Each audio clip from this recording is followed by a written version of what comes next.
Okay, so boa tarde a todos e a todas. Good afternoon, everyone.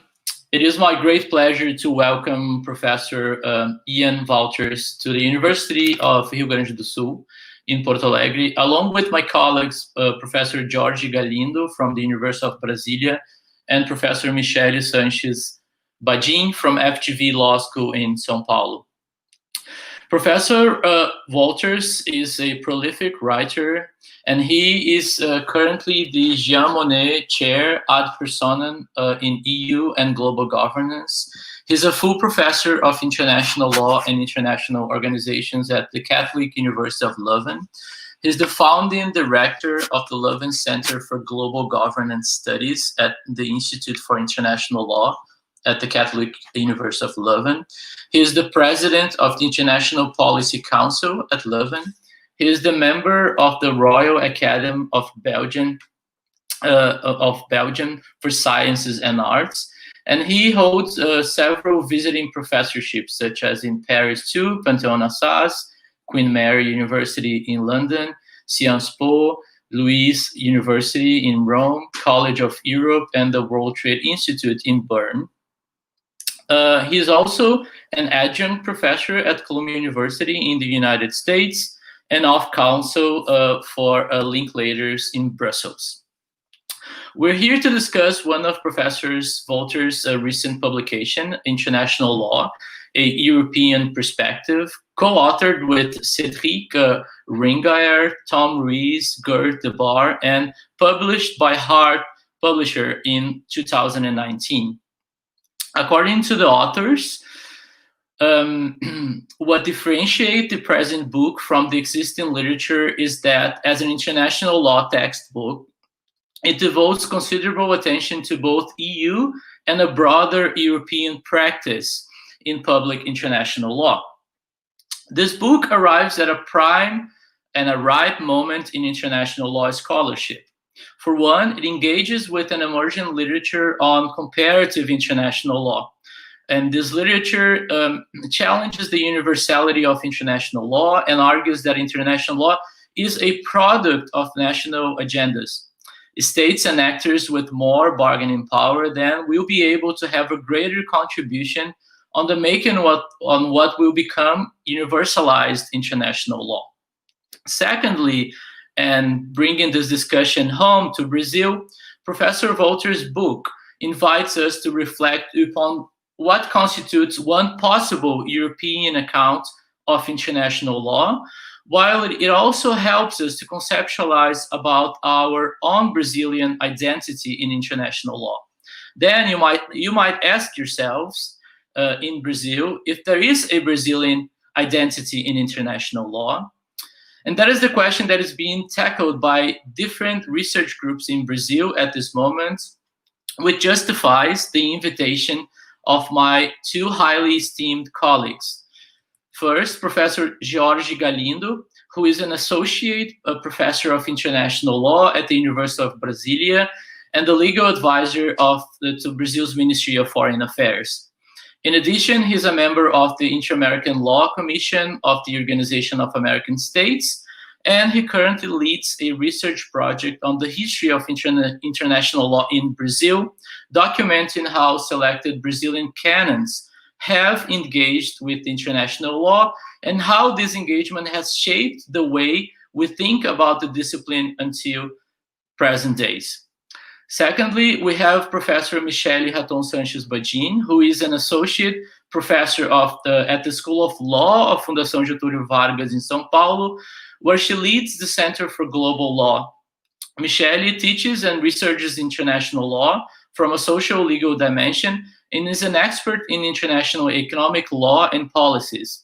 Michele currently leads with two other colleagues a research project on the international legal profession in Brazil, looking at the case of international legal academia, asking who we are and what we do in Brazil. I'm going to speak a little bit about the dynamics of today's book talk. So following these introductory remarks, I will give the floor to our guest, Professor Ian Walters, who will speak for about 30 minutes about his book. I will then invite Professor Jorge Galindo to offer his reactions to the book for approximately 15 minutes, and then Professor Michelle Sanchez-Badin will then have the floor for her 15 minutes to offer her reflections on the book. While I will take questions from the audience throughout the session, I will return to Professor Walters to respond to the comments of our discussants.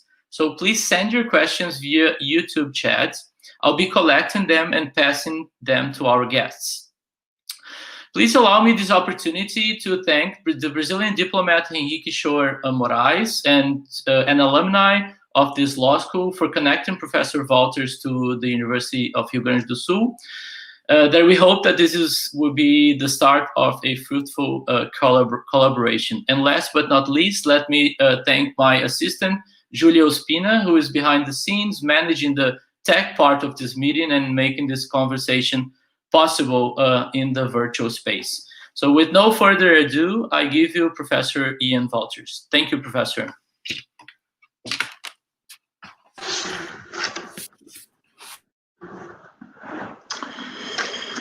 Thank you so much, dear colleague and dear colleagues. I'm greatly honored to be invited to give this virtual book talk. I think it's about the first time I do a virtual book talk, and I'm very happy to do that with you back in Brazil. And I would really like to engage with you about how we conceived of the handbook, International Law, a European Perspective, which I co-authored with Professors Cedric Reingart, Tom Ruys, and Geert de Bale, and which has been published indeed with Hart Publishing in December 2018. This textbook, because it's a real textbook, International Law, a European Perspective, has gone through a long gestation period. And in a way, it has to do a lot with how my own academic career has developed. The idea goes back more than 20 years in time. To be precise, to 1998, when I was appointed a chair in public international law at KU Leuven, the Catholic University of Leuven in Belgium. I was looking for English language teaching materials because I was already teaching some courses in international law in English. And I found a plethora of excellent English language textbooks and treatises. But nearly all were written for common law jurisdictions. Inevitably and understandably, these textbooks focus principally on practice from common law countries, particularly from the United Kingdom and the United States of America. Very few of those books, if any, paid attention to the international law practice of continental European states or of the European Union and the Council of Europe. So that was the problem. And now I feel I have to tell you something about my home university for 22 years. That's the Catholic University of Leuven. Although I should stress that before that, for 5 years, I had been teaching international and European law at the University of Maastricht in the Netherlands, where we also pay particular attention to interactions between international and European Union law. So, but about the Catholic University of Leuven in Belgium, we are just a stone's throw away from Brussels, the heart of the European Union. You may know that Belgium is a small country, especially when compared to Brazil. And even in such a small country, we are only like 20 minutes away in a car drive or a train drive from Brussels. And you may know that in Brussels, the main political institutions of the European Union have their principal work station. The European Commission, the Council of Ministers, the European Council, which is the heads of state and government, the European Parliament, And apart from those institutions, Brussels also harbors quite a number of other European Union bodies, like the European External Action Service, the EU's diplomatic service, the European Committee of the Regions, the European Economic and Social Committee. And Brussels, in a way, has also grown into a truly European and international diplomatic capital, with a diplomatic community of around 50,000 people. 50,000 people. In fact, if you count well, Brussels has more diplomats and international civil servants than Washington, D.C., for instance. And the proximity of such an epicenter of European integration, of course, has an impact upon our teaching in Leuven. It means that we naturally, in our courses, want to include a European perspective. Europe is part and parcel of our daily lives. I will also come back, besides, to the legal relevance of the EU practice for international law in a moment. But let me stress something else about our university, and this is not meant to be a kind of publicity shot, but it's something to better understand our approach to the law. We also have a long tradition of comparative law. Belgium being such a small country of 11 million people, I was always struck by an expression by a famous dean of our law faculty back in the 1960s, who told his students that they should not spend their life studying the law of the city of New York, which at that time had about the population of the whole of Belgium. So the message for those students was very clear: don't limit your legal, intellectual horizon to what is in essence a very small jurisdiction. Try to compare with other legal systems.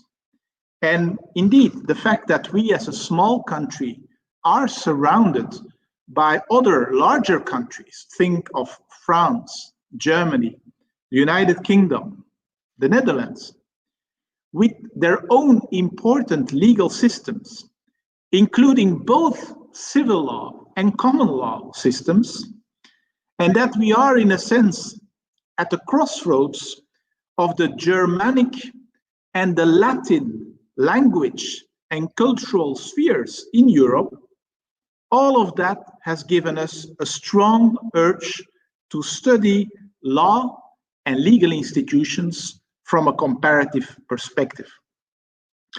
I would add that the small size of Belgium and our history of being invaded, occupied, sometimes abused by larger European powers has also made us very strongly committed to the idea of European integration. And when I say European integration, I mean the post-World War II process that has brought countries closely together in Europe, both through the European Union, the European communities of the time, but also through the work of that other larger European organization, which is the Council of Europe. To be very precise, the European Union, as we know it today, has 27 member states. We lost the UK, as you know, in January. But the Council of Europe, which is older, from 1949, is the wider Europe, which stretches until Vladivostok, so to say, with 47 members, including countries such as Russia and Turkey. And in the Council of Europe, you may know, we have one particular very precious thing, and that is the European Convention on Human Rights. In other words, we in Belgium, having suffered also from the excesses of nationalism in Europe, we are very strong supporters of supranational institutions, especially, I would say, in the judicial sphere, the work of the two European Supreme Courts, if I may use that expression.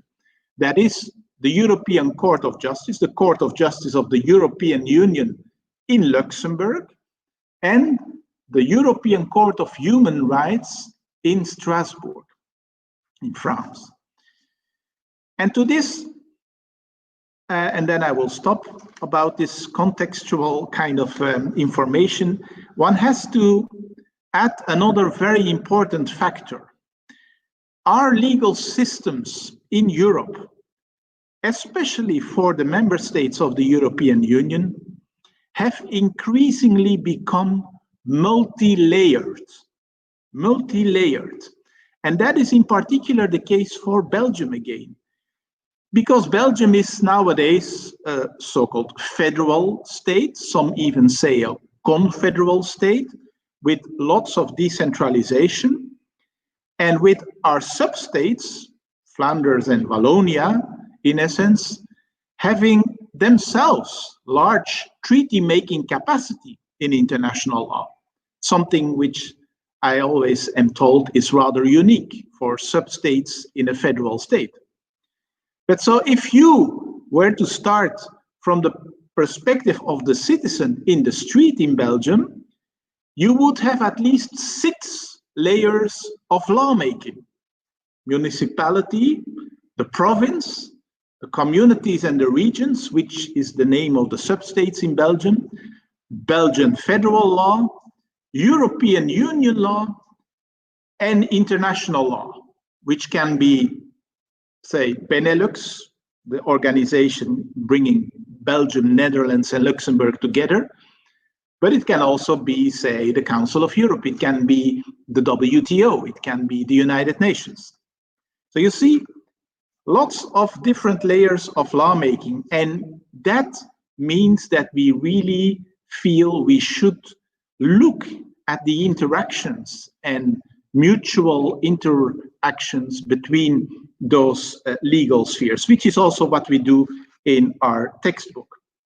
All of this hopefully helps to explain why we felt indeed the need to study international law through the multiple layers of legal engagement, including transnational legal engagement, that European countries have developed in the past 70 or so years, with sufficient attention for the international law practice of a wide number of European countries.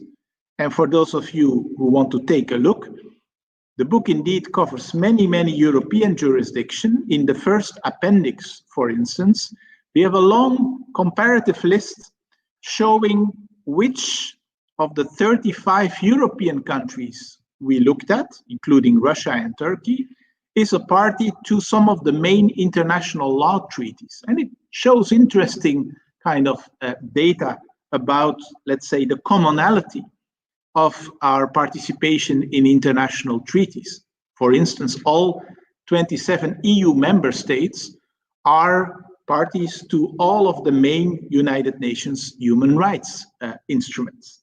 And there is this kind of combined, coordinated practice of international law of the countries in Europe, but also there is international law practice by the European institutions themselves, by the EU institutions in Brussels, by the European Court of Justice in Luxembourg, which gives quite a number of judgments and opinions that interact with international law, but of course also by the European Court of Human Rights in Strasbourg. Now, so we felt that need to develop such an international law textbook, and to be honest, we believe that we are not the only ones here in Belgium or the Netherlands who felt that need. We think that that need is increasingly being felt all over Europe. And that has to do with some very important changes in the educational landscape in Europe. In the past 20 years, often as part of a process which we call the Sorbonne Bologna process, but also in light of the increasingly rapid internationalization of education at the universities, including at European law schools, ever more law faculties in Europe have been introducing courses in international law in English, both at the bachelor and at the master and the grad and the postmaster levels. So we felt that a handbook as the one we produced fits quite nicely with the current dynamics for European universities. But there is a second dynamic, a bit more recent, and that is what I sometimes call the Macron initiative. Not sure if you have heard about it, because the idea was actually flouted in September 2017 in a famous speech which the French president Macron gave at the Sorbonne University in Paris. And in that speech, he called for a new boost of European integration, including the creation of truly European universities. Instead of the mainly national universities we still have, he called for truly European university alliances, which would offer integrated programs to European and international students at different campuses, but in a very integrated manner. So no Erasmus exchange just like that anymore, really combined efforts of European universities. And indeed, the European institutions, the Council, the European Council, the Commission have picked up that idea. And in the meantime, this year and last year, we have seen 2 rounds where the European institutions have provided funding, kind of seed money, to such European university alliances. And our university, KU Leuven, is part of one of those very dynamic European alliances. It's called Una Europa. You just have to Google it. It brings together 8 prominent universities, including, apart from Leuven, the Freie Universität Berlin, Bologna, Complutense Madrid, Krakow in Poland, Edinburgh, Helsinki, and Paris 1 Sorbonne. And one of our plans is indeed to develop joint study programs, including a totally new Bachelor European Studies for students from all over the world, including Brazilian students who are interested in better understanding Europe, and where we think such courses, including such an introduction to international law and the way in which Europe approaches international law, could be offered. So our textbook aims to fill these gaps and to respond to these needs by taking a rather comprehensive European perspective when we are discussing the classic doctrines and the main subfields of international law. As I told you already, the perspective includes national practice from both civil and common law countries in Europe, the Council of Europe, including the European Court of Human Rights and Convention, the EU, both political institutions and the European Court of Justice, and then what we call the dialectical relationship between those courts and institutions and general international law. I should stress it's not only about judgments of those 2 European Supreme Courts. We also pay attention to the EU practice at diplomatic and executive level. EU legislation that touches on international law issues, and especially when you read our chapter on jurisdiction, you will find quite a number of examples thereof. But also, for instance, how the EU and its member states are coordinating their positions and statements within quite a number of international fora and organizations, like the United Nations, and of course, very much also the WTO, where the European Commission speaks on behalf of the whole EU just by itself. So, I mean, there is a real goldmine of EU executive or diplomatic practice on international law. Sometimes you may not entirely be satisfied with the depth of the statements, but if you carefully consider it and look, for instance, at recent EU statements regarding Turkish actions in the Eastern Mediterranean Sea, or on various human rights issues in the Human Rights Council or in the General Assembly of the United Nations, there is really a sustained and quite impressive effort of the EU with its 27 member states to have their act together on pertinent issues of international law. Being a professor, I cannot resist the temptation of making a footnote here and saying that in that, say, external diplomatic practice, there are sometimes rather important failures. There are cases where our member states split up, where you have a 2 split or even a 3 split of votes of member states in the General Assembly or in the Human Rights Council. That's, of course, not showing a real strength of Europe as a unitary actor, but it also demonstrates that we are still a club of 27 nation states, even if those states have increasingly pooled sovereign powers together at the European level. Now, something very important in order to avoid misunderstandings. This textbook is not a textbook on European Union law. It's not even a textbook on the European Union in international affairs or like European practice in international law. No, it is a true international law textbook. It follows a typical textbook structure, tackling the main fields and doctrines of international law.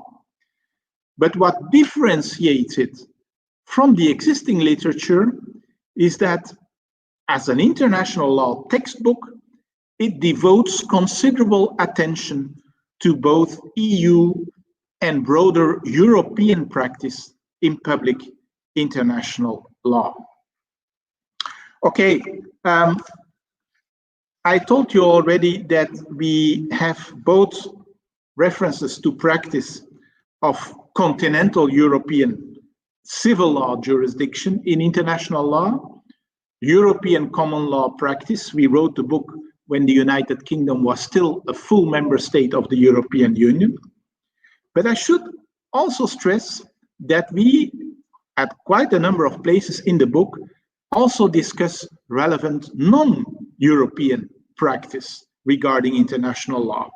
Sometimes we do that in order to compare parallel European practice with that non-European practice. For instance, when in the chapter on jurisdiction, we are studying the practice of the United States regarding extraterritorial, so-called secondary sanctions. That's very interesting to compare also with the European Union practice. Or when, for instance, it is worth comparing the United States approaches and the European approaches when it is about data protection. But there is much more. For instance, we have a whole chapter on regional organizations, which, apart from, of course, a section on regional organizations in Europe, has also quite a number of sections regarding non-European regional organizations. And I hope we have stated, we have given a correct description also of regional organizations in Latin America. I will not bore you with going through the structure of the book. As I said, it means to be comprehensive, which means that you have all the classics and classic doctrines of international law, going from the sources to subjects to jurisdiction, questions of diplomatic relations, immunities, state responsibility, the dispute settlement, but also certain more specialized areas of international law on the use of force, on the law of armed conflict, on human rights, of course, on international criminal law, the law of the sea and global commons, international economic law.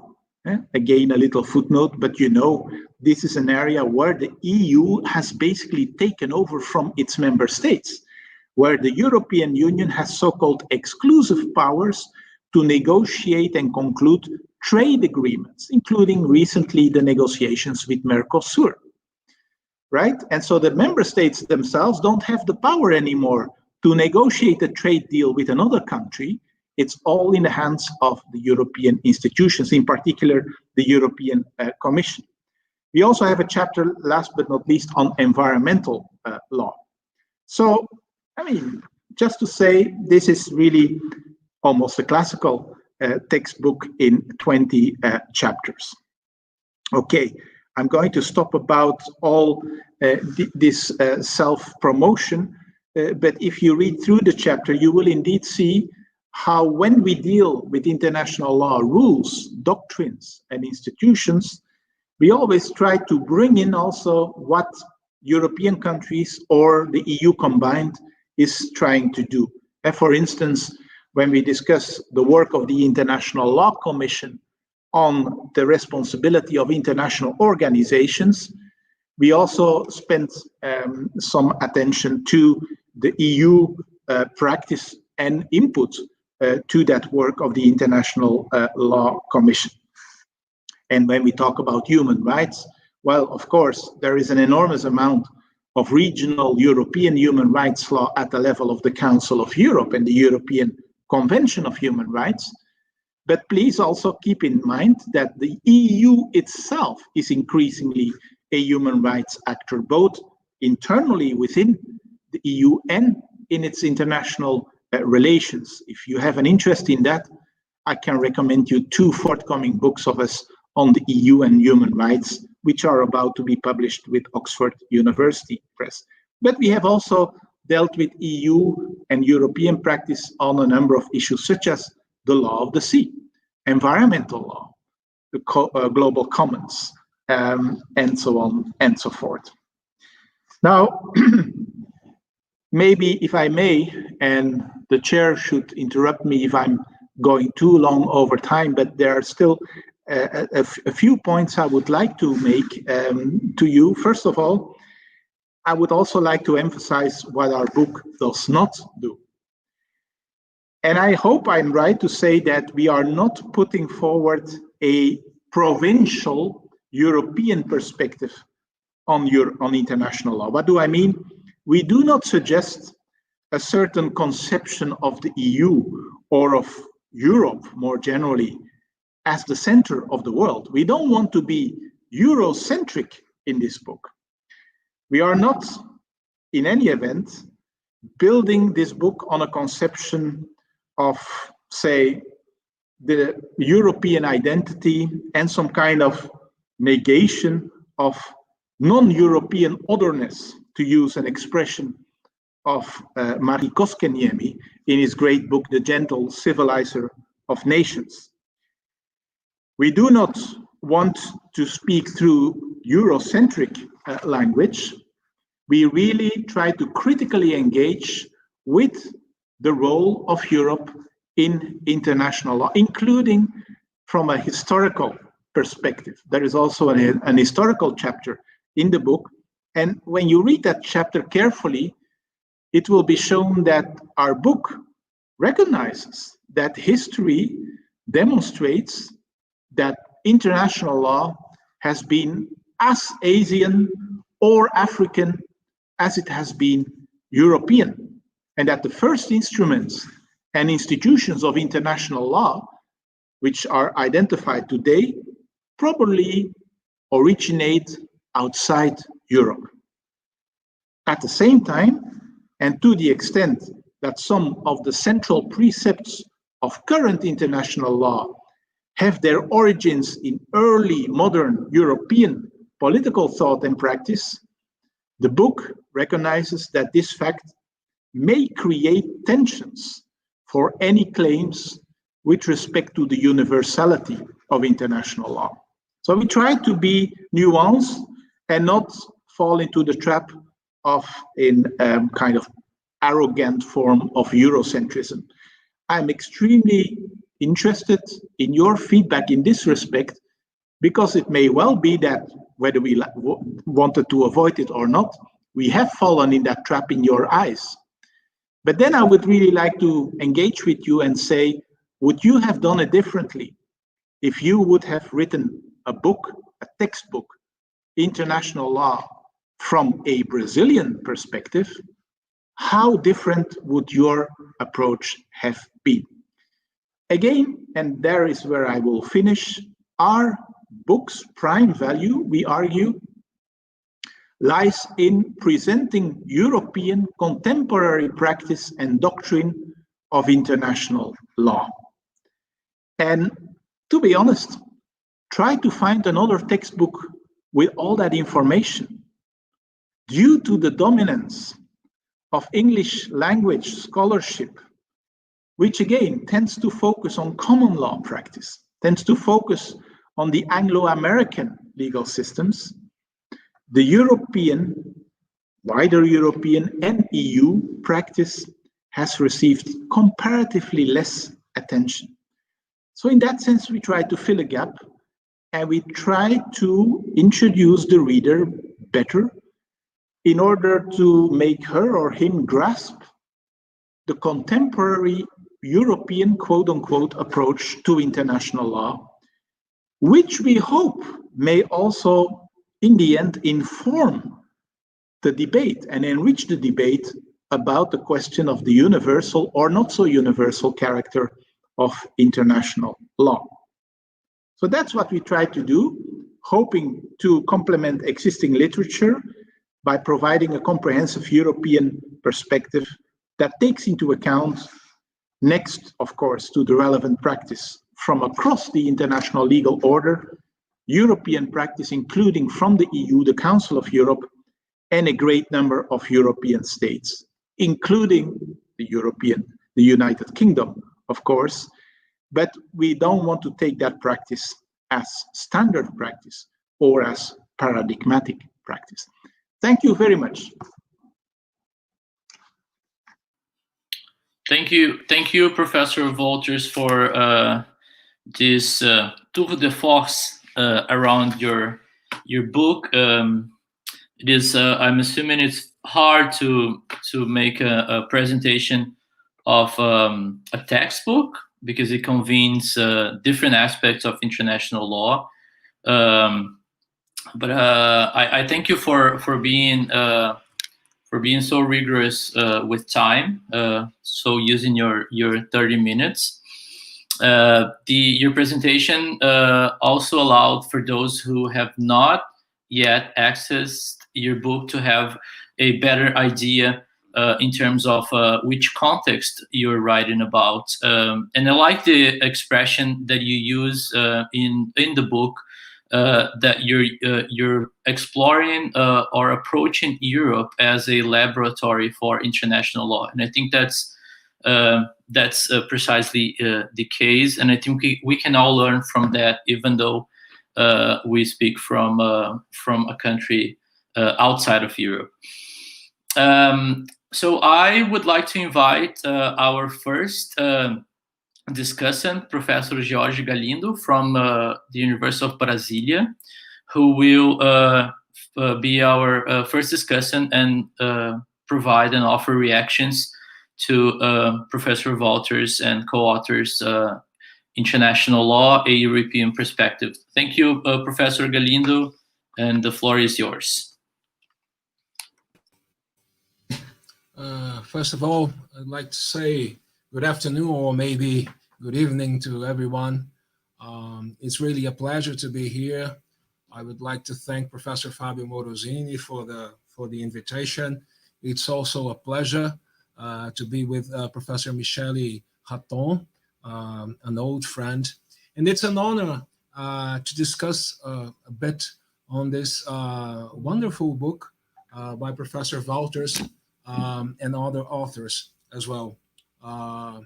Well, my idea here is just to comment some points about the book, or I would say to give some impressions about it, and then I will pose two brief questions to Professor Wolters, questions related to my own reading of the book. So I'll try to be precise in terms of time as well, Professor Morosini. So if I misuse the time, please, you can poke me, okay?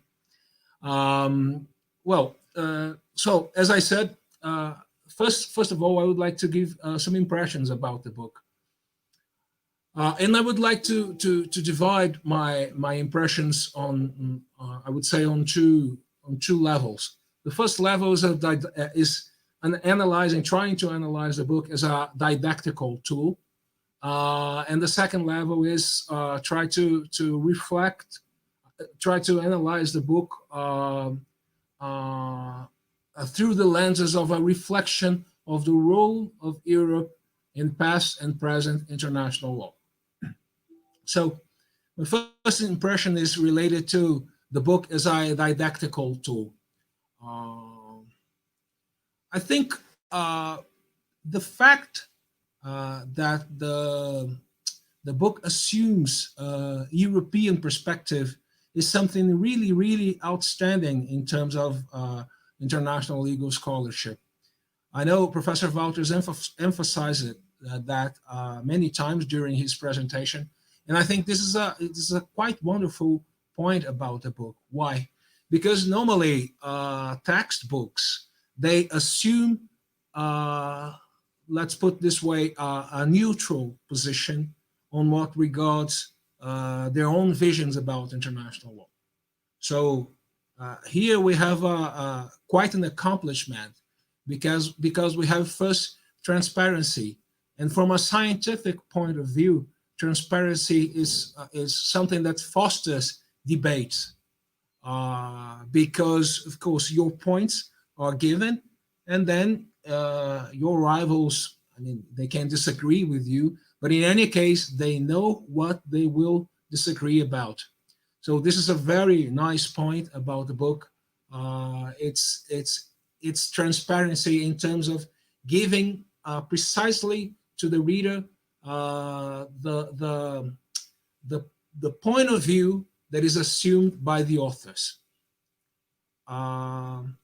Second, from a didactical and also from a didactical point of view, choosing such an approach of giving specifically a European perspective is quite good for students because students will have the precise idea that there are several ways to deal with international legal issues. And the first chapter, the chapter on theory and history of the book, is quite good in such an effort because it provides different perspectives, different views related to the history, related to the theory. So many different theoretical perspectives are presented, and also many different historical methods on what regards international law are presented. And this is quite nice. This is quite good for students because the students know exactly this is just one point of view. And there are several different ways to approach international law. Of course, this is also related to transparency because you can only achieve this if you assume a transparency on what relates to your method or to your point of view on a scientific work.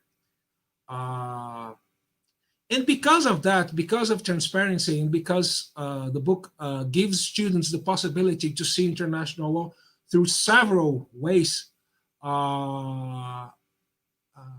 it also stimulates students to develop other ways to look at international law. So it's like the book opens new possibilities, opens different futures for international law because of its transparency, because it shows clearly that this is only one point of view. So I think the choosing Europe as an assumption to deal with international law, it's I would say it's quite good from a didactical perspective. But I would like also to make some brief comments on a reflection of the role of Europe in past and present international law, and of course it has to do with the perspective, the point of view that Professor Wouters and the other authors they assume in the book. Of course, I think many of you are acquainted with current debates on Eurocentrism. Professor Wouters mentioned that there is a big discussion, especially among historians of international law, about the role of Europe in the crafting of legal norms in the international arena. Of course, there are some very critical points of view on this, but also there are some very, I would say, productive reflections to see if Eurocentrism is a fact, it really happened, and it still happens in international law. What can we do about this? So this is the current debate on Eurocentrism in international law. From my own perspective, I think Eurocentrism is an inescapable feature of international law. And on this, I have to agree with Professor Kouskaniemi, an author that Professor Wouters just mentioned. Kouskaniemi, in a very influential article that is quoted in the book, in Professor Wouters' book, How to Deal with Eurocentrism. He poses exactly this point. Eurocentrism is something that exists, that existed and still exists, and we have to deal with it. Maybe the big question is what to do with Eurocentrism, rather than if Eurocentrism exists or not, if it's fake or if it's real. The point is, what can we do with such imprint Europe made on international law? Well, it's a fact that Europe brought oppression to different peoples in the world. But at the same time, and this is something we have to reflect upon, European thinking, especially European social thinking, achieved, especially in the last century, in the 20th century, an unprecedented level of self-reflectivity. We cannot see this in different traditions. The self-reflectivity social thought has on the bias, on the oppression it made throughout the world. And this is something really useful about European social thought. At the same time, it is an instrument for oppression in many ways.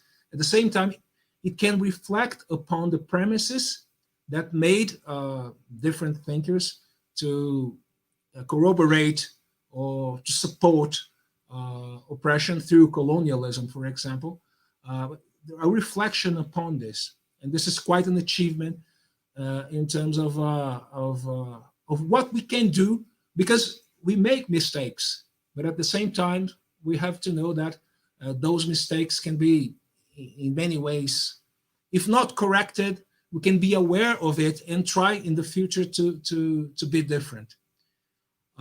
So, and this is quite the idea this such self-reflectivity had an impact in international law in a very strong way, because the current scholarship, the current critical international legal scholarship, owes a lot to such European social thought that has promoted, especially in the last century, self-reflection, a deep self-reflection on the foundations of European thought, especially European social thought. But the idea of emphasizing practice, I mean, besides such reflection upon Eurocentrism, the fact that the book stresses the practice of European international legal bodies, as Professor Wouters aptly showed in his presentation, and he aptly shows in his book, is something quite good. It's such an accomplishment in international legal scholarship. First, because it opens new possibilities other than non-Anglo-American approaches in textbooks. So this is really good, because even in Brazil, people that have access to books written in English, they almost automatically they are influenced by such a way of thinking. And the point is that when such a way of thinking is confronted with some realities, like in Brazil, and the way traditionally Brazilian international lawyers do international law or think about international law, there is a clash. So the possibility of having such a book with a different perspective is quite an accomplishment in international law. And this is something that must be emphasized. And it's also very, the choosing an European perspective is also quite important from a very practical perspective. In what sense? And with this, I relate to my first commentary on Eurocentrism. It's only assuming your own perspective is a partial one, that your narrative about international law is just one among many. This is one way to overcome the bad effects of Eurocentrism, especially because when you know exactly that this perspective is one assumed, you can think about other possibilities, other perspectives, and especially to see what there is, what is good in such perspective, because there is transparency, there is openness in terms of showing what kind of reality, of what kind of practice you want to emphasize in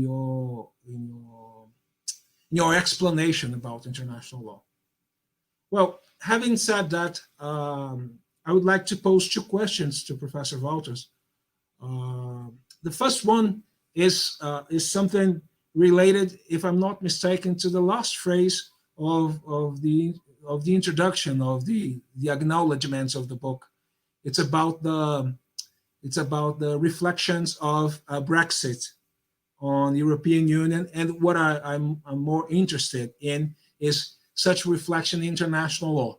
So my question is, how the future of European Union can affect the future of European practice regarding international law, especially in multilateral institutions like the ones you mentioned in your presentation. How Brexit, or at least second thoughts about European integration, can affect the practice of European Union and even the practice of European states on what regards international law. So how can we make this connection? This is my first question. My second question is related to maybe the last of your comments on the usefulness, especially due to developments in the educational system in Europe, of having a textbook written in English. And I speak from the perspective of Brazil. And a relatively recent study conducted by the British Council in Brazil showed that only 5% of Brazilians have some notions of English. Of course, such a situation, maybe there isn't such a situation in different countries of Europe. But I would like to pose the following question, especially on what regards poorer countries in Europe. How can you see the emergence of English as a lingua franca in international law, and how does this affect students, universities, especially people, be them professors or students that do not have access to to English textbooks, for example. And I pose this question thinking, of course, in the reality of Brazil, because in Brazil it's quite difficult to use only English materials to students. Of course, students are deprived with the most complex discussions in international law that are now being conducted in English. But in any case, what do you think about this? And maybe we can make this comparison between maybe poorer countries in Europe that I assume they are in better situation than Brazil. But in any case, poorer countries of Europe and Brazil, countries in which only a very low percentage of the population can read and think about ideas that are reflected on an English book. Well, thank you very much, Professor Walters, and thank you for the opportunity of presenting such a wonderful book mainly to a Brazilian audience. Thank you so much. Thank you, Professor Galindo, for this wonderful reflection and reaction to Professor Walters' book. So Professor Galindo has made a point on more on the pedagogy of the book, and then on the role of Europe and values and how and the changes in Europe and how this will affect the way Europe practices and thinks about international law, and also the question of the lingua franca, the English, and the limitations that such a language may impose or can impose on other countries within Europe, thinking from the perspective of Brazil. I will, before I return to Professor Walters, I will ask Professor Sanchez Badin, Professor Michele, to offer her reactions to the book, and then we will get back to Professor Walters. Then he can react to both comments together.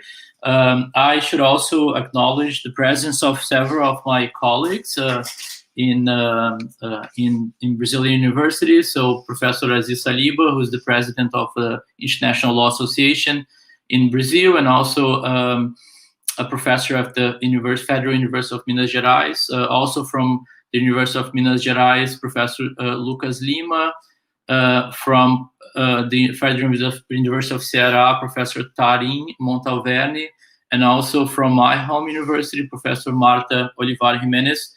They all have questions, so I'll pose the questions to Professor Walters after he finishes responding to the invited discussant. So, Michele, the floor is yours. Thank you.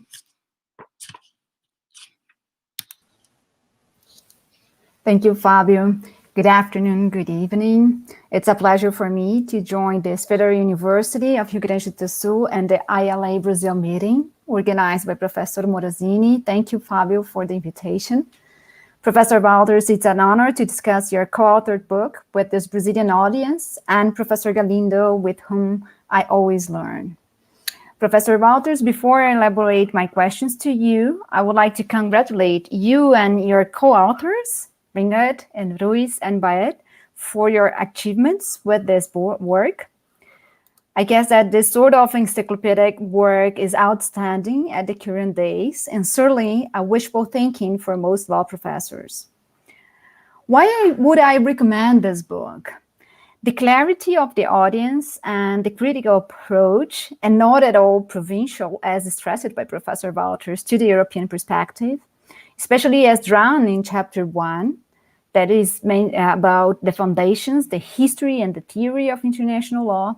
It adds novelty to a textbook. Most of the literature claiming for an expansion on the conception of international law is too theoretical and do not reach students in their first years. So the effort to bring this critical analysis beyond the colonial history of international law is laudable. It's a book that is very well written and comprehensive in its purpose, founded in high-level academic debate, and full of references for cases and international instruments. In spite of being a 1,000-page book, we can say it is a handbook. Thanks for for the reading, and it was very inspiring and joyful. I have three sorts of questions. The first is more about the educational use of the book. As the book is mostly devoted to students, there are two aspects of the book that puzzled me. The first is about the structure of the first part of the book. I call it as the first part of the book. That is, I include chapters 1 to chapter 14. My difficulty as a law student, international law student, was always to understand why we should start by the sources. Chapter 2. Why do a convention of the 1960s circumscribe the field? Wouldn't be the actors more relevant? Who do convene on international law? Why for? How do they do it? These are the questions that trigger me in researching on international law. So I would like then to hear from Professor Wouters about the advantages and disadvantages of bringing reference as the starting point of the technical analysis of the field. My second comment is about the temporalities of the book. I appreciated the critical dimension in chapter 1 about the history and perspectives of international law, but the second part of the book, chapters 15 and to 20, that are about the thematic regimes of international law, primarily choose one historical moment as the foundational moment for that thematic legal agenda.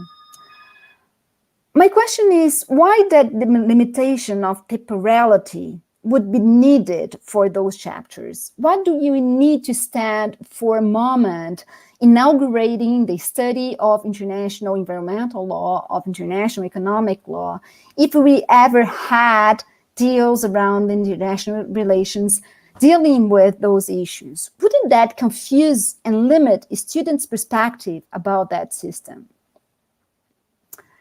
These are my two educational comments. Then I move to a different sort of argument that is about the theoretical support to the book and the political project promoted through international law, that I guess that it was, these were the comments addressed by my colleague, Professor Galindo. The book in chapter 1 provokes the understanding of a broader use of international law tools and or sources, but the whole book is focused in the liberal political project and the one more linked to the European project. It was not clear to me the European perspective would be limited to that. I assume it was not. The idea was not to limit the book to the European perspective and liberal perspective. So in that case, I miss it, the other liberalism as embodied in the article of Gary Simpson in 2001 that mentions the two liberalism on international law. I refer to the way that the United States has promoted international law in the last 50 and so years. The reference to that sort of international law based on processes combining national and international levels as transnational perspective was left only to chapter 9, if I'm not wrong, on the analysis of the exercise of jurisdiction. As a Brazilian, I have to say that most important international regime in the last year in our country has been the anti-corruption one that interplayed with domestic and foreign courts in a complex of transnational networks. My question is, how do you place the second liberalism in your work?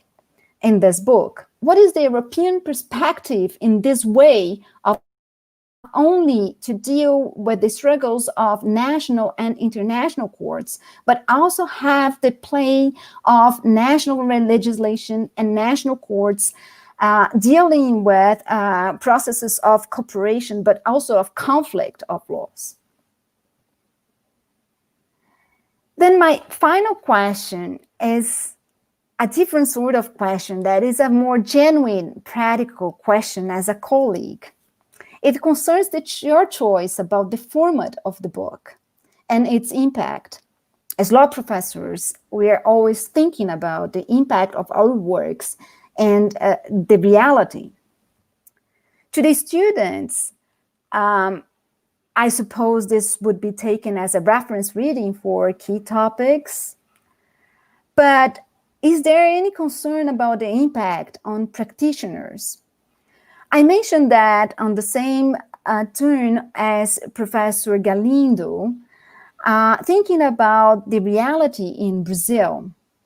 So my interest is to contrast the European reality with the Brazilian one as an exercise of comparative international law. In the case of Brazil, most part of the exams for public careers still request a content registry, so textbooks are very much used for those exams, and one preparing to a public exam would take your book for basic concepts, and later what happens is that those professionals keep using the same references in their practice. Do you have any expectation of that impact of your work? What is the role of a textbook today inside and outside academia? These are my first questions for us to start this debate. Again, I congratulate the authors and Fabio as the organizer of this meeting and to introduce this work to the Brazilian audience. Thank you.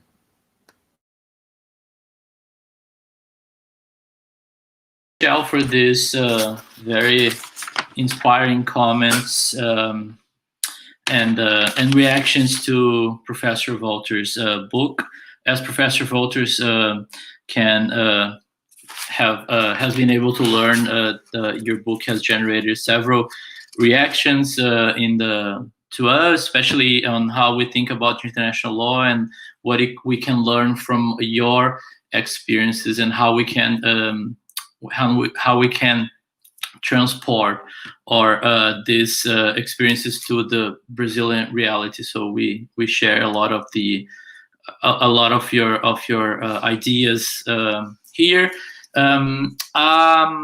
I would like to give the floor back to Professor Wolter, so Professor Wolter can debate and respond to the extent that he understands the questions and just general reactions to the comments made by Professor Galindo and Professor Sanchez-Badin. And then after that, I have a few questions from the audience that I would like to offer and to pass on to Professor Wolters. So Professor Wolters. Thank you very much. I was very delighted to listen to the comments of my two distinguished colleagues, and I'm almost say humbled by the praise and by your positive reactions and comments. Let me go immediately into some of the questions, if I may, because that's probably the nicest way to engage with each other.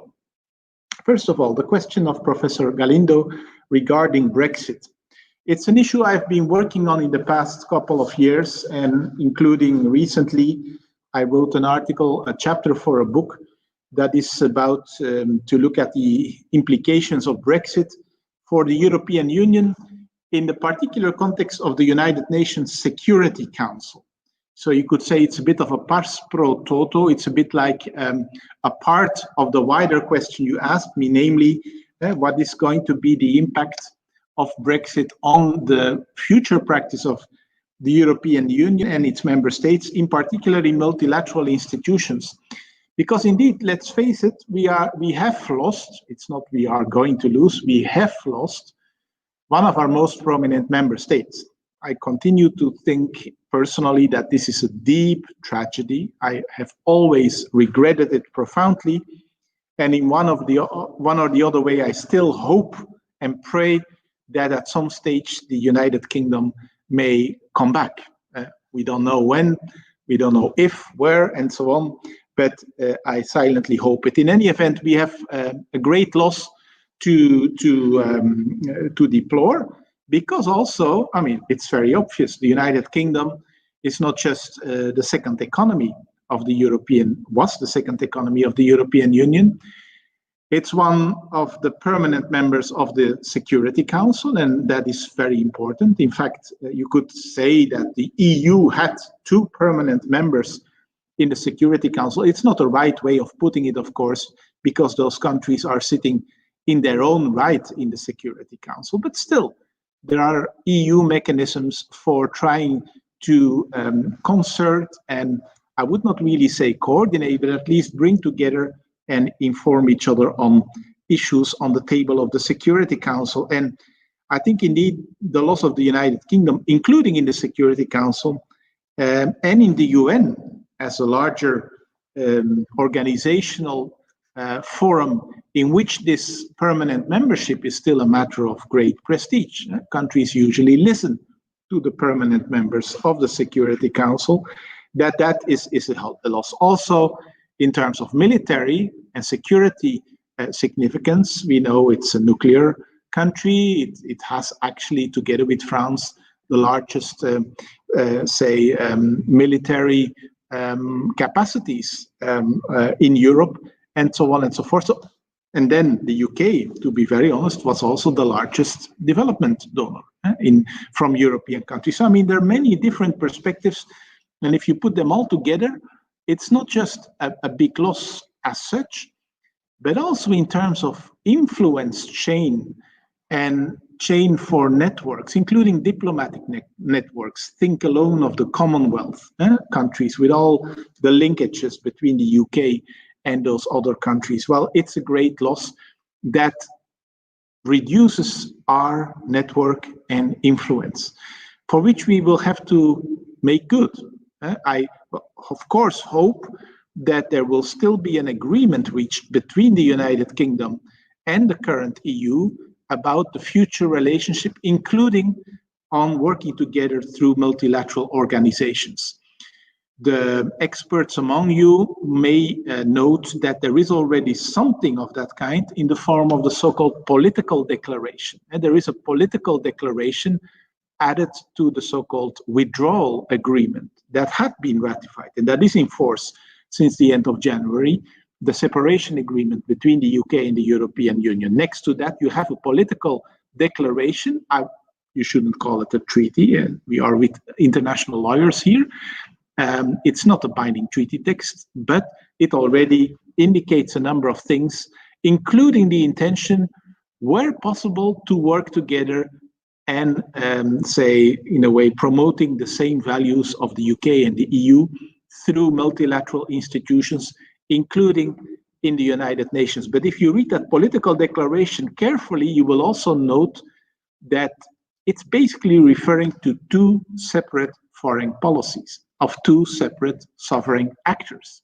And of course, you could say that's the whole point of Brexit, but indeed, that makes clear that there is no necessity that the UK and the EU member states will be on the same page when it is about defending certain positions and points of view in the United Nations or in multilateral institutions. I think in the future of the World Trade Organization, where the UK will be sitting in a different seat and with a totally different legal and institutional type of, position than when it was an EU member state. I wish I could develop more amply with you the point about Brexit. Time is not on our side, I think, but let me just say it is indeed a sad loss for the EU.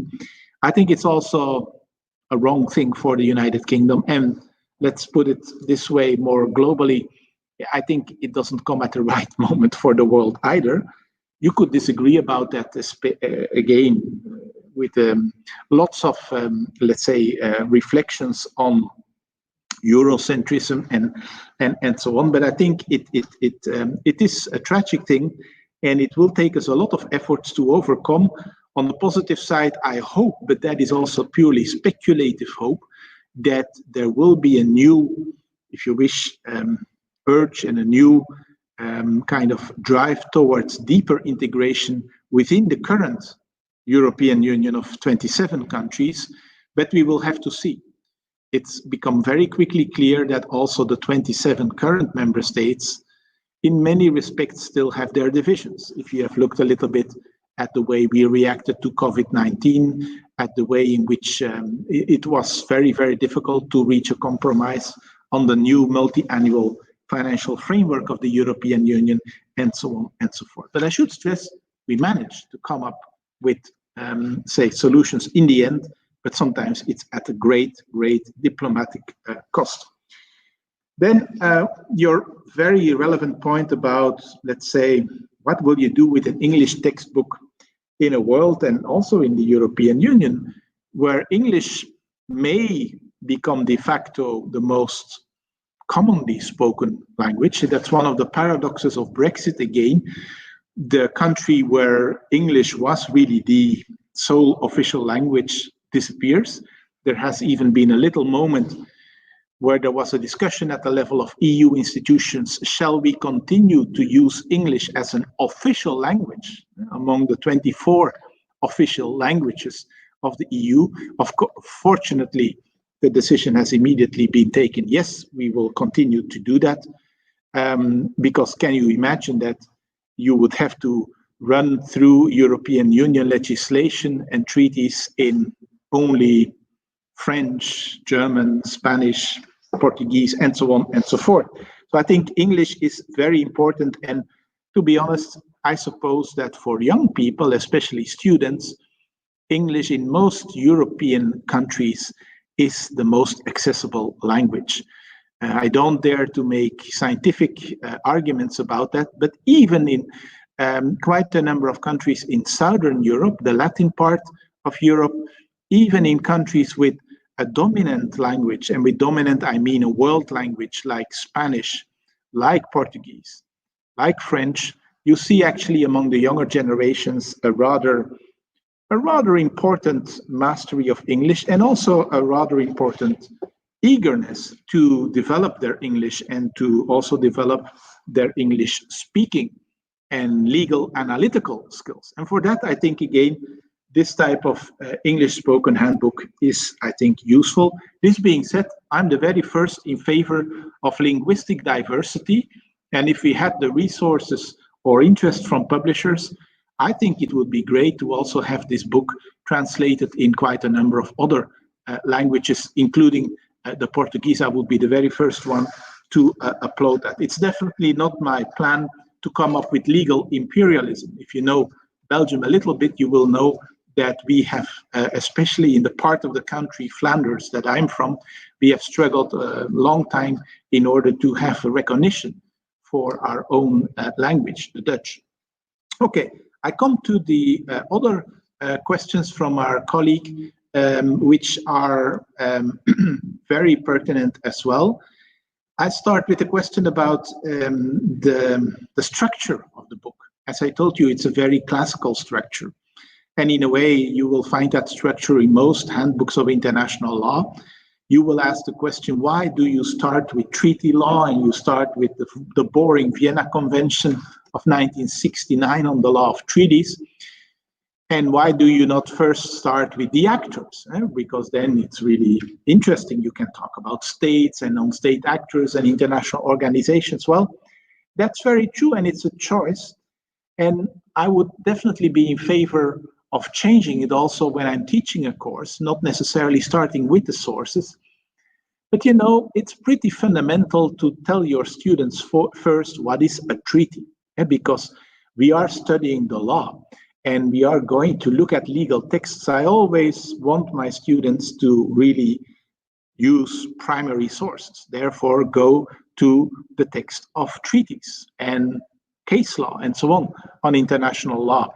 Well, and that for that purpose, I think it's very, very important as a kind of ABC step to first tell them what is a treaty, what are other ways of producing norms in international law, how do they relate to each other, and so on and so forth, because then at least it may be boring, but they will have a sense of how the legal rules are coming about and will have their own dynamics. And then, of course, immediately it becomes very important to show who are the producers and the end users, the addressees of the rules. And that brings us to subjects. But I admit it's an issue on which you can have discussions, especially from the viewpoint of not losing your students, not losing your audience. It's always a challenge when you have a legal course to teach. But I do my best also in my own teaching by always giving very much examples from what you currently find in the media. And I hope you agree with me. I mean,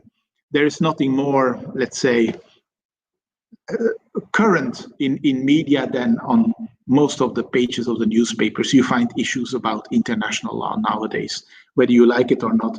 It's all over the media. There is so much happening, and also there are so many things going wrong in the world today. Your question of temporality, I must say I did not fully grasp, because to be honest, we have not really limited ourselves to particular periods of, let's say, 20th or 21st century development of international law. But we have to face it, when you refer to chapters like the one on international economic law or the one on international environmental law, these are, after all, pretty recent sub-areas of international law. And yeah, I mean, these are also areas where, because of the recent nature of most of the international lawmaking dynamics, think of the WTO, think of most international environmental agreements, especially since the Earth Summit in 1992 in Rio de Janeiro.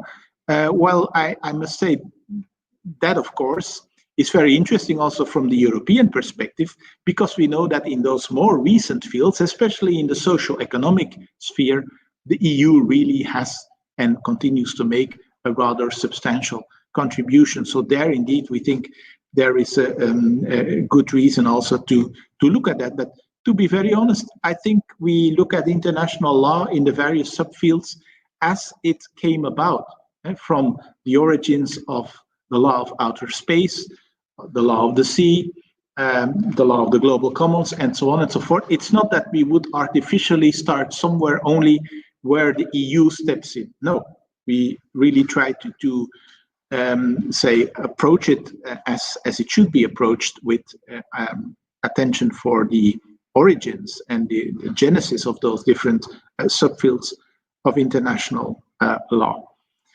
Your question about, say, what I would call the two liberalisms, very interesting. I've never thought about it in that way. And to be very honest, I'm not entirely sure what you are saying about the Simpson article is how I read the article. You could read it in different ways. And so in that sense, I'm not entirely sure how to contrast, say, the US approach to a European approach with regard to liberalism. I first, when you were developing your question, I was thinking maybe the idea is that we should have had more attention to non-liberal approaches, or even the socialist approach. And there was a time, I would say it's largely before the end of the Cold War, but it's still there, where indeed you had important scholarly discussions about the socialist and the Marxist approaches and so on to international law. Probably that will still be interesting to do. And it may be true that by looking at particular sub-areas of international law, our perspective has been the more liberal approaches, like, for instance, international economic law. This could be different if we were to look at issues such as international labor law, for instance, but we didn't have the space to develop on international labor law in this current handbook. And then, if I may, on the choice of the format and the impact of the book, I recognize what you say when you say, you know, students or young professionals who use a textbook and make all of their notes and what have you, sticky points and so on in a book, they typically put the book on the shelf and they will continue to consult it when they are practicing lawyers later on. And same things happen with us in Belgium. But to be honest, that's not my level of ambition. I would, of course, be very happy if students who have used the book do not sell it or do not throw it away, and that they keep it on their shelves and from time to time come back and revisit it. I would be very grateful for that. But that's not our real goal and expectation. Also because we realize that the book may become out of date fairly soon. It's a general problem which I'm sure all the colleagues here who are in this seminar will recognize. Is like, how up to date should a handbook or a textbook on international law be? How many years can you afford to use the same edition of a textbook? It's a difficult question. I've basically just spent my summer in making a third edition of another handbook I have in my own language, in the Dutch, of international law. And I realized the previous edition was from 2017. Well, in 3 years' time, there is already so much that is changing.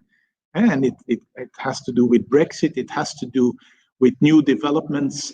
Think of the crisis of multilateralism, the dysfunctioning of the appellate body in the WTO, and so on and so forth.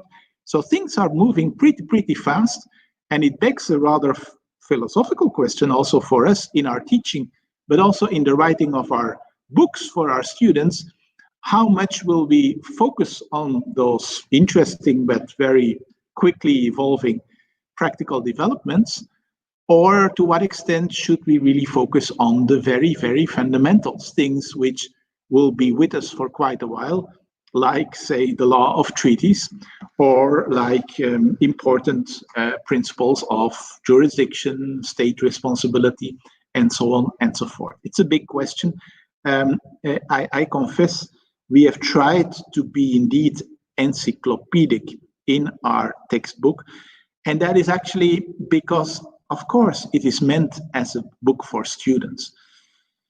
In the publicity, we also say it's interesting for EU practitioners and for legal practitioners in any event and so on. I think that is actually true, because no other book brings together so many sources about the EU practice or the European practice in international law. So, I mean, there is also a scholarly dimension, we hope, to the book, which makes it transcend just being used for didactical purposes. We also hope, at least I personally hope, that it may also inspire other researchers and scholars to think about such an approach and to see whether, well, they engage with it.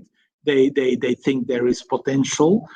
For instance, if you want to have a discussion about international law from a Brazilian perspective, and so on and so forth. I cannot have that discussion for you, but I hope that with this type of book, we may trigger a little bit that discussion for you and your colleagues.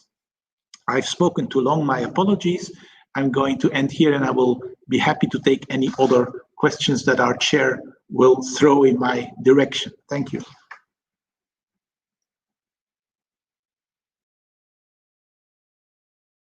Debate. We have received several questions. I will exercise my authority as a chair, and I will ask you the first question, if you allow me. And then it's a short question, but it's as I was listening to your presentation and thinking about the book and why write an international law textbook from a European perspective. You also mentioned the crisis of multilateralism. Professor Galindo has raised the issue with the Brexit. And some people will say that international law is actually, or the way that we designed international law, maybe the liberal approach to international law, is part of the problem that has been given rise to backlash against institutions, and that's not only the case in Brazil. It's the case in several countries in Europe, in the United States. So my question to you is, if international law, assuming international law is part of the problem that explains the rise of populism in the world these days, what do you see, or how do you see the role of international law and especially European international law emerging from Europe, so an European perspective through European institutions, how do you think that these institutions should better or should react to this backlash against institutions and international law in general? So that would be my question to you. I have a question from my colleague, Professor Marta Olivar. She wants to know, how would you assess the force of soft law and its real capacity to modify and adapt international norms, and the role of non-state actors, particularly from our perspective in Brazil, where only the international pressure could be the way to change some governmental position. So how do you conceive the role of soft law in international law? I will take, Professor Lucas Lima from the Federal University of Minas Gerais is asking, at the same time that you identified common features and trends in European countries, do you believe that there is a European common resistance approach to international law by European courts, such as, for instance, Italy about immunity or the Cadiz saga? How commonly European are the reactions to international and European law? Then a question from Professor Aziz Saliba, also from the Federal University of Minas Gerais. He wonders how different would be a book focusing on, say, French practice or Dutch practice from a research on a European practice, which is the book that you have written. And then one more question from Patricia Barros from Brasilia. If we consider Eurocentrism as a fact, what are the consequences in the legal formation of European students of excluding other and foreign perspectives or narratives of international law? Is it just a kind of knowledge specialization?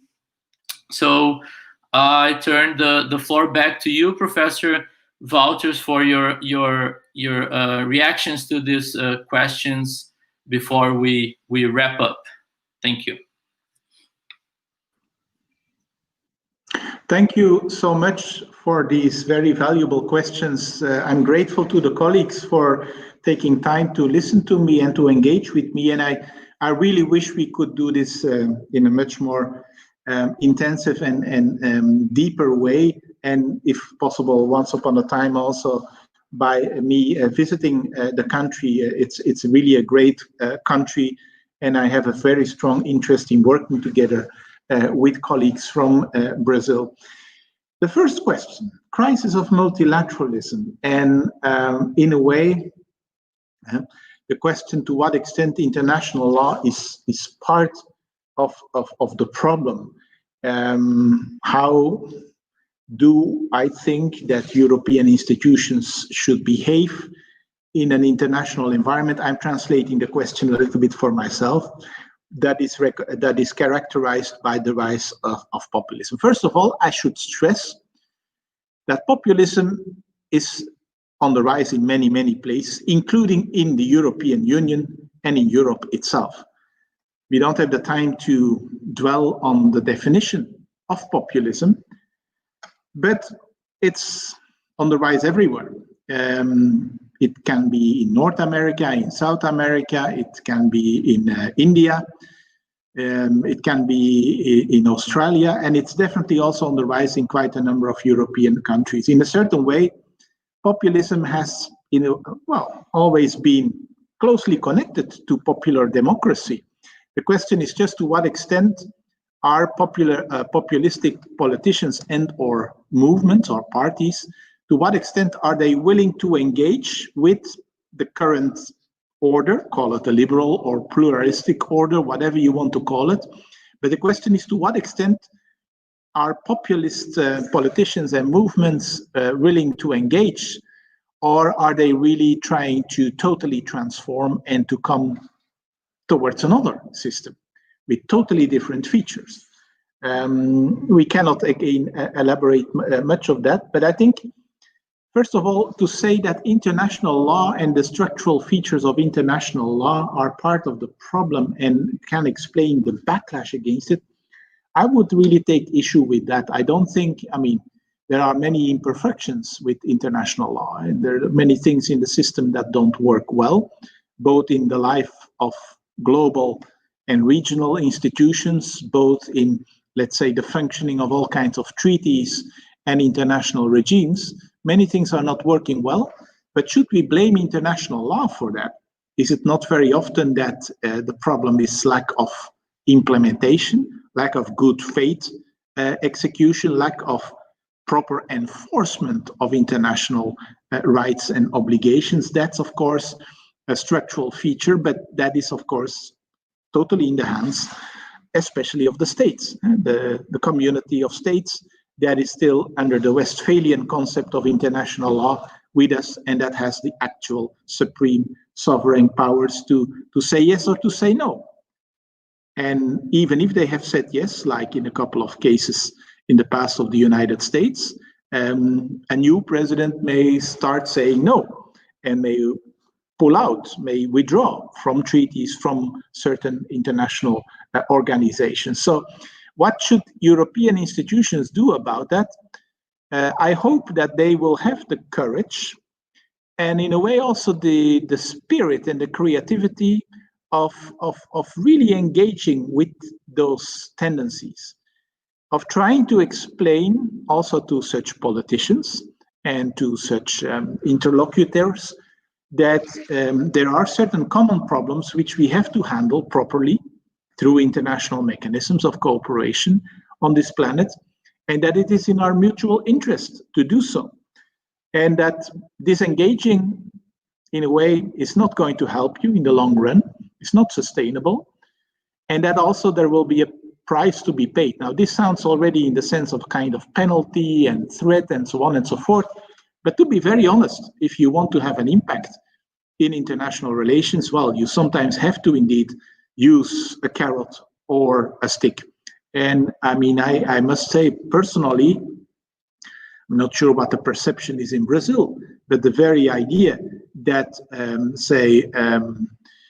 Brazil is not pulling out of the Paris Agreement, that's at least what I know about it. I'm not sure if there are new tendencies, but that, in a way, yeah, the fact that the European Union can pass the message saying, look, you will not be included in a big advantageous trade agreement with us if you disengage from the Paris Agreement. You could say, well, is that neo-colonialism? Is that an arrogant way of those Europeans to impose their normative preferences? Big debate. But in any event, that's the way currently the discussion is being held, and it has, for the time being, made that Brazil is still in the Paris Agreement. So I think it could be a way of engaging, showing that there are indeed, well, certain things we want to do together, and that it also presupposes listening to each other and not just taking too rash populist decisions. Big discussions can be held, I mean, especially when the EU starts preaching about certain human rights and what have you. I would be the first to understand that other countries are very critical given the EU's past, given also its somewhat strong preference and emphasis on political and civil rights as opposed to social, economic, and cultural rights, and so on and so forth. All of these things, I think, could be pertinent criticism of the EU. I come to the second question on soft law. How do I assess the force of soft law and its capacity to modify, I would say, hard norms in international law, but also the role of non-state actors? I think it's essential. I mean, I really think that no international law scholar or practitioner who has really been into this area can deny the incredible importance and force and role of soft law. I mean, it's been, you just look at the different subfields of international law, like environmental law, like human rights law, or even areas where in the recent years there has been no real progress in multilateral treaty making, like humanitarian law, or like the law of outer space for that purpose. It's very interesting to see that sometimes we can only evolve further through soft law mechanisms. And soft law very often is at least the search for something like an emerging normative consensus among countries. And so I think that we really need that soft law. Of course, you always have to watch very closely and critically whether the soft law itself is a development in the right direction. It can sometimes be that soft law can be going backwards. That's not the intention. The idea is for a progressive development of international norms. Plus, you always have to make sure that there is something of a kind of what I would call democratic accountability of the lawmaking process. It should not become ivory tower law, to say something about academic experts. It should also not come just an expert-based law. I think that goes back to the other question of populism. If international law is perceived as a legal system where a kind of a handful of experts, the so-called epistemic community of international lawyers, has concocted some norms and then imposes them on states, it will not work. You have to show input and output legitimacy, and you have to involve a lot of stakeholders in your normative processes. We could have a long discussion about that. In Belgium, we have had a recent very interesting case. I think, I'm not proud to say, but I think I can say that Belgium is the only country in the world where the government collapsed over disagreement over the so-called Global Compact on migration of the United Nations, so the Migration Compact of December 2018. The Belgian federal government collapsed, and the bad news is that since December 2018, we still don't have a permanent new federal government. So we're beating our own record, which was already very bad, nearly 500 days. We have beaten our own record in not setting up a new totally functioning federal government. But it has to do with disagreements on the Global Migration Compact, which came at a time of increasing polarization of politics between the right and the left, especially with regard to migration. Europe is very divided on the issue of migration. You may recall the so-called refugee crisis of 2015, 2016, which again, when we talk about that crisis, it's very Eurocentric. I know that there is at least as large a migrant and refugee crisis in South America that receives much too little attention in Europe right now. So I'm very, very strongly in favor of soft law and the role of non-state actors, by which I mean, in the very first place, civil society actors are so vital to a society.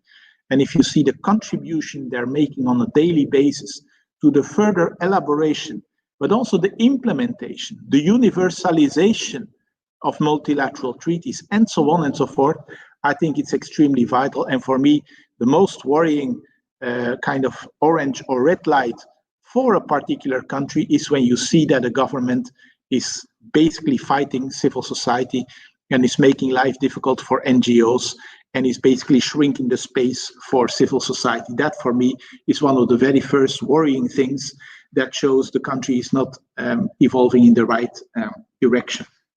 Okay, the question about whether there is a common European resistance approach to international law, and it was interesting that I heard two examples, the Cadi case and the attitude of the Italian courts to the whole question of immunities. I think you are referring to the question of state immunity, the Germany versus Italy case before the International Court of Justice and so on. Well, if I can just tell you, I mean, there is great diversity in this respect. It all depends on the attitudes of judges, you know, and some judges are pretty open to international law, even when they are in a dualistic type of system. Some judges are always a little bit afraid for what they call undesirable influences on the autonomy of their own legal order. national constitutional judges, and you have quite a number of national constitutional courts in Europe, sometimes really have that tendency of protecting their constitutional values and principles very, very strongly. I think Italy was partly in that situation, although it was not just the Constitutional Court, it was also the Corte di Cassazione and so on. I think something else, what we have seen now also in May of this year, a very, very critical judgment of the German Constitutional Court, the Bundesverfassungsgericht, vis-à-vis the European Union, and in particular the European Central Bank and the European Court of Justice, the so-called PSPP judgment of the German Constitutional Court. That shows that, in fact, it's not just an attitude of national courts in European countries to critically engage with international law, but also with EU law itself, and really being able and trying to hold the European institutions themselves to account, to basically respect the division of powers and the principles, the constitutional principles, which we have in common in the European Union. Apart from that, I think that many national courts in Europe show actually a quite good openness towards international law. I mean, I should not make too much publicity for my own country, but you know, Belgium has a monastic tradition. And actually, if you go back to Belgian case law, we have actually contributed to quite a number of interesting doctrines in international law, including, at the time, the refinement of the state immunity doctrines, where we are basically more or less invented the distinction between acta jure imperii and acta jure gestionis for the insiders. Okay, I cannot elaborate on that further, but just to be said, there is no uniform conspiracy of European courts against international law, not at all. And I think that most of the judges are actually relatively open to international law. Let's also not forget, sometimes it's a matter of knowledge, both for the judges and for the attorneys, for the lawyers who are pleading cases in the court. They do not always have the reflex of going and looking at international instruments that could be serving their case, that could be at their disposal for solving a particular kind of issue. So I think that also is our responsibility at the universities in America and in Europe, that we try also to educate the future judges and the future attorneys and make them fully aware of this enormous universe, expanding universe that international law is, including soft law. Again, let's not ridiculize that. There are courts, there are judges who say, well, I don't take this into account, it's not legally binding. I think that's a mistake, a grave mistake. I'm not saying we should suddenly start applying and invoking directly in national courts all the soft law norms of the international system, but it is important to inform yourself as a judge. And sometimes you can look at those soft norms also as something like the better law, the new law, the law that has been carefully negotiated and thought about to tackle with some cutting-edge issues in today's societies. Okay, again, this needs to be elaborated. I wish we could do that more amply, but I hope we can continue that conversation in the future. The question whether our book would be different if we had written a book on international law from a Dutch, a Netherlands perspective, or from a French perspective, or from a German or a Finnish or an Italian perspective. To be honest, such books exist. There are quite a number of books from a particular perspective. I noted there was also a book on international law, a South African perspective of John Dugard. There are books on an Australian perspective, a Canadian perspective. I haven't seen them yet on a Brazilian perspective. You should enlighten me to say if it exists or whether it still needs to be written. So, but of course, those books would be different. I think that the general structure could more or less be the same, but the examples and the way of looking at issues may be quite different. We know that in French legal thinking and French approaches to international law, there are quite some differences already with the Belgian approach. I gave you the example of state immunity. Well, the French way of analyzing the questions of jure imperii versus jure gestionis is a different one compared to the Belgian one. So there are somewhat different traditions, even if both the Netherlands, France, and Belgium are part of what we call the monistic tradition of international law. There are interesting differences, and that will definitely come forward in the book. This being said, I hope it sounds a little bit maybe pretentious, but I hope I can say that by being together in an ever closer union of states in the European Union context now for more than 60 years, there is also something of a gradual convergence of attitudes. There is still a lot of divergence, but there is also something that is changing. There is, to put it very boldly, because it's actually not a proper denomination, but there is something like an emerging jus commune, a very heavy term, maybe not easy to criticize it, but there is something like a jus commune in the sense that there is this ongoing conversation among judges and preliminary questions to the European Court of Justice. There is also the future possibility of asking preliminary questions to the European Court of Human Rights in Strasbourg. So there is something also of a judicial dialogue among judges, ever increasing at the European level between European and national judges and so on. And I think that's very welcome. And it would again be very interesting to compare this with how judges behave and talk or do not talk with each other in other continents, including in South America.